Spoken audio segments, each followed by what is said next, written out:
Man, that's a good question. Why haven't we gone back to regular services on Sundays? Um,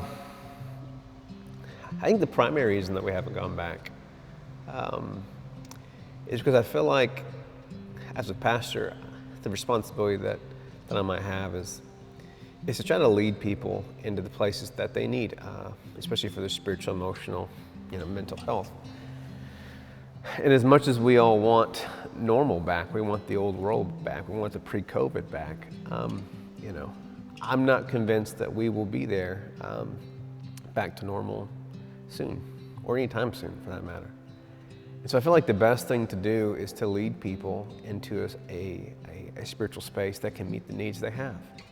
And I think the needs that we have right now, a Sunday service can't meet those needs. And so I really feel like focusing our Sunday mornings, it's almost like a message. It's a symbolic move. In the South, Sundays are for church. And for Grace Church, we will be focusing on doing church in homes, because that's what we need right now. We need personal connection. We need the ability to have people who can listen to us, to have people who can kind of process things out with us as we try to figure out what's happening with fall sports and with school and with our jobs and with our fears and frustrations. And we need a space that we can really encounter the Spirit of God in ways that just aren't capable in a large service.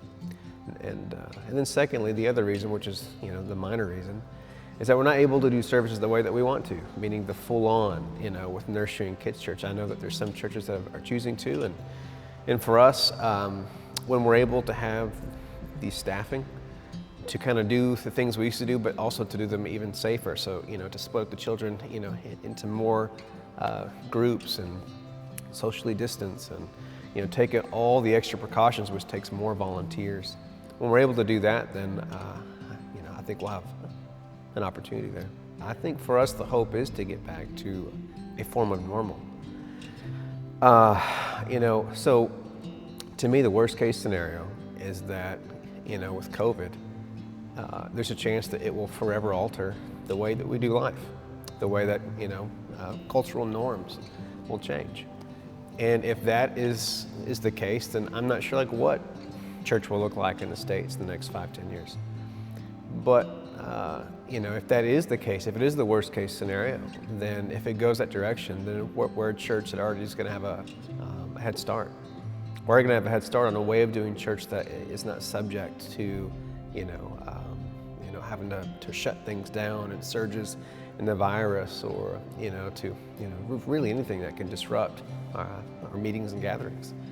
As the economy continues to suffer, which if we had a vaccine today, the economy is going to hurt for the next 5 to 10 years. And as that happens, if churches are dependent on holding on to multi-million-dollar buildings, it's going to be a difficulty. I think in the best case scenario, say we get back to normal in 6 months, then for Grace Church, we will have built in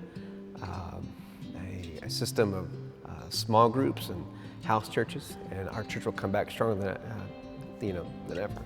We get to enjoy the service and the amazing things that happen there, but then we'll come back with this environment that we need to really kind of live life together.